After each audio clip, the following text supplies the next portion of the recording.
Hello hello hello मेरे प्यारे बच्चों, चलिए आज फिर क्वेश्चन आंसर सीरीज आपके बीच में हम लाए हैं। और आज फिर से आप सभी लोग क्वेश्चन के आंसर को दीजिए और हम एक एक हेडिंग एक एक जो है क्वेश्चन को समझा भी रहे हैं।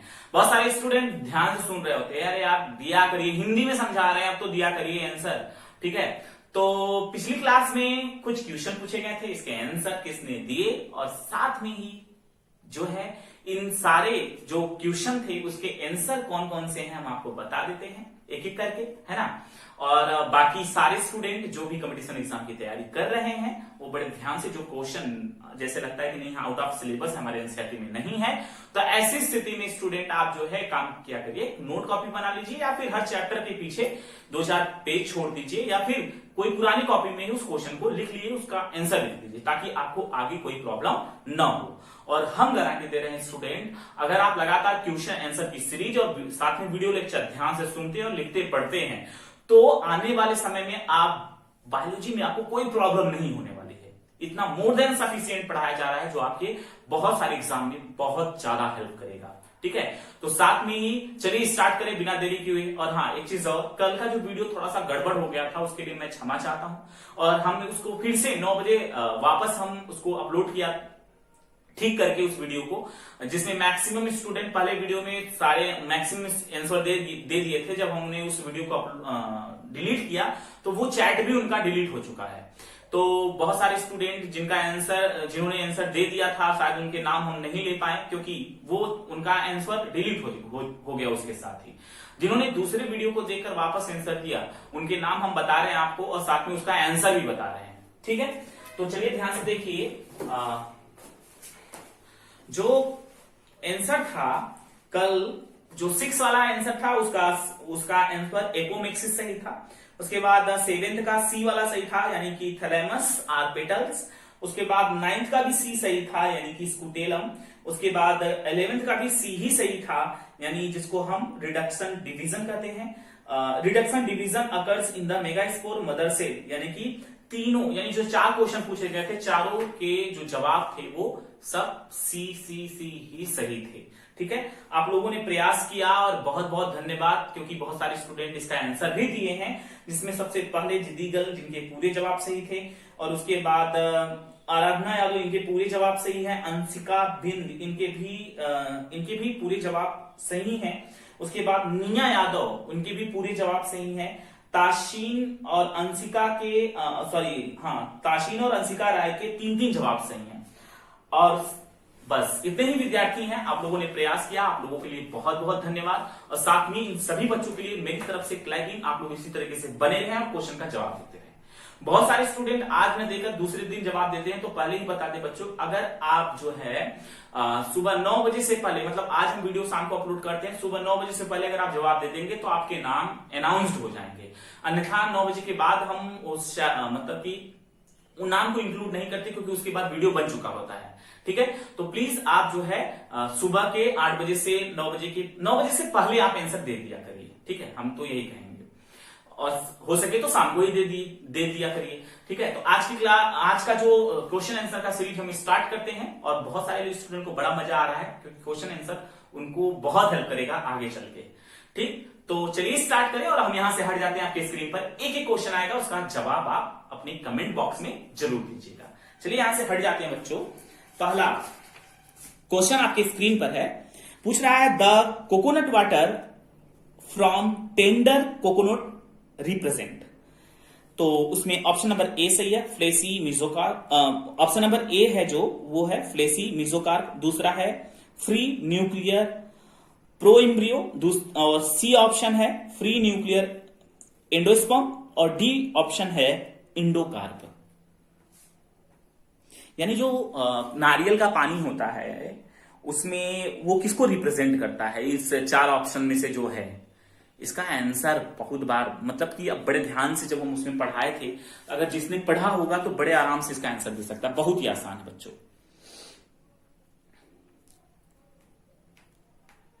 यानी कि जो नारियल का पानी होता है उसमें वो किस मतलब इन चारों में से किसको रिप्रेजेंट कर रहा है, तो इसका ऑप्शन हम अगर बता दें तो बहुत सारे स्टूडेंट दे भी रहे हैं, लेकिन इसका आंसर नंबर सी सही है। जो लोग अपने मतलब इसके आंसर दिए हैं वो अपना 4 नंबर जोड़ ले और जिनके गलत हुए वो -1 कर ले। क्वेश्चन नंबर 2 आपकी स्क्रीन पर, मतलब अगला क्वेश्चन आपके स्क्रीन पर है। Pollination in water hyacinth and water lily in broad about by the agency of, यानी कह रहा है जलकुंभी, वाटर हाइसिंथ मतलब जलकुंभी, जलकुंभी में पॉलिनेशन किसके द्वारा होता है? इन जो 4 ऑप्शन दिया है तो किसके द्वारा होता है आप बताएंगे हमको। वाटर द्वारा होता है, इंसेक्ट या विंड द्वारा होता है, या फिर बर्ड्स द्वारा होता है, या बैट्स द्वारा होता है? किसके द्वारा होता है? आंसर बताइए इसका। चलिए इसका आंसर हम बता दें, इसका आंसर नंबर बी सही है। जिसके सही हुए वो 4 नंबर ले ले अपने आप को, मतलब 4 नंबर अपने आप को जोड़ दे और लास्ट में हमें बताएगा कि आपके कितने जवाब सही हुए हैं, और जिसके गलत हुए -1 कर लेगा अपना। उसके बाद अगला क्वेश्चन आपकी स्क्रीन पर, the ovule of an angiosperm is technically equivalent to, मतलब कह रहा है कि एंजियोस्पर्म यानी आवृत बीजी में जो ओव्यूल होता है वो किसके बराबर होता है? जो ये 4 ऑप्शन दिए हैं। पहला ऑप्शन है मेगा स्पोरेंजियम, दूसरा है मेगा स्पोरोफिल, तीसरा है मेगा स्पोर मदर सेल और चौथा है मेगा स्पोर।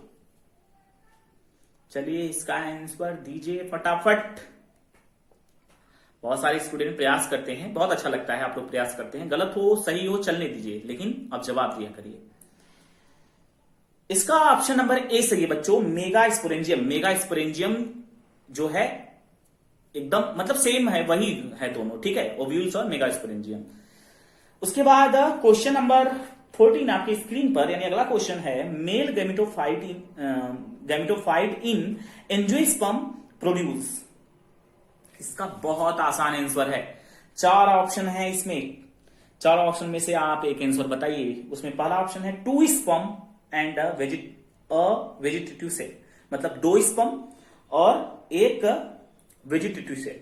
और उसके बाद दूसरा है सिंगल स्पर्म यानी 1 स्पर्म और 1 वेजिटेटिव सेल। और उसके बाद सी ऑप्शन है single sperm and 2 vegetative cell. और चौथा ऑप्शन है 3 स्पर्म। बताइए कौन सा आंसर सही है, बताइए फटाफट। चलिए इसका आंसर फिर से हम बता ही दें, इसका आंसर नंबर ए सही है। जिसके सही हुए हैं वो 4 नंबर जोड़ ले अपने, और जिसके गलत हो गए हैं वो -1 कर ले वापस। अगला क्वेश्चन है आपकी स्क्रीन पर, देखिए बड़े ध्यान से। The wheat grain has an embryo with 1 large shield shaped cotyledon known as, यानी कि जो व्हीट है उसमें एक बड़ा एक बीज, मतलब जो एक बीज पत्र है उसको क्या कहते हैं, ठीक, उसका नाम बताना इस 4 ऑप्शन में से। इपीप्लास्ट कहते हैं, या फिर कोलियोराइजा कहते हैं, या फिर स्कूटेलम कहते हैं, या फिर कोलियोपिटाइल, क्या कहते हैं इसमें से चारों में से बताइए। चलिए इसका आंसर बता दें बच्चों, इसका आंसर नंबर सी सही है। जिसके सही हुए वो +4 कर ले, जिसके गलत हुए -1 कर ले। अगला क्वेश्चन आपके स्क्रीन पर है, which one of the following fruits is parthenocarpic. इसका आंसर बच्चों इसका बता रहे हैं, इसका हिंदी है। ये पूछ रहा है कि इन चारों में से कौन अनिषेक फलन है, यानी अनिषेक फलन का उदाहरण है, यानी कि बिना निषेचन से फल का निर्माण हुआ है। तो ऑप्शन इसका आप कमेंट में बताएंगे हमको, है ना। चलिए अगला क्वेश्चन हम आपकी स्क्रीन पर लाते हैं। फ्री फॉर्म एपार्टस इस कैरेक्टरिस्टिक्स फीचर ऑफ, यानी इन जो 4 ऑप्शन दिए हैं, यानी इसमें दे रहा है, पहला ऑप्शन है जनरेटिव सेल, दूसरा है न्यूक्लियर एम्ब्रियो, तीसरा है एल्यूरोन सेल और चौथा है सिनर्जिक सेल। यानी कह रहा है जो फ्री फॉर्म एपार्टस है वो किसका करेक्टर है, ठीक है, तंतुरूप समुच्चय किसका करेक्टर है, ये पूछ रहा है आपसे। चलिए बताइए इसका ऑप्शन, बताइए इसका ऑप्शन। अगेन इस क्वेश्चन का आंसर हम नहीं बताएंगे, आपको कमेंट में देना है। अगला क्वेश्चन है, इन angiosperm micro sporogenesis and mega sporogenesis, मतलब आवृत बीजी में लघु बीजाणु जनन तथा गुरु बीजाणु जनन उसके बाद आगे क्या है, ऑप्शन दिया है इसमें occurs in anther from gamete without further division, यानी कि बिना गैमेट का निर्माण होता है बिना डिवीजन का, ऐसा होता है क्या पता नहीं। उसके बाद इन्वॉल्व मियोसिस, और चौथा यानी असूत्री विभाजन में इन्वॉल्व होते हैं दोनों। उसके बाद अकर्स इन ओव्यूल्स, यानी ओव्यूल्स है, ऐसा कुछ है क्या। आंसर दीजिए आप फटाफट। इसका भी आंसर आपको कमेंट में लिखना है, ठीक है। उसके बाद अगला क्वेश्चन आपके स्क्रीन पर, coconut water from a tender coconut is, ऐसा क्वेश्चन हम एक बार पूछ लिए हैं आपसे। इसका जवाब आप अगेन कहां देंगे, कमेंट में देंगे। फिर भी आप लोग अभी दे दीजिए। यानी कह रहा है कि जो कोकोनट वाटर है यानी कि नारियल का जो पानी है वो टेंडर कोकोनट इज, यानी कि ये क्या है। ऑप्शन नंबर ए है immature embryo, free nuclear endosperm, और उसके बाद inner most layer of seed coat, और डी जनरेट न्यूक्लियस।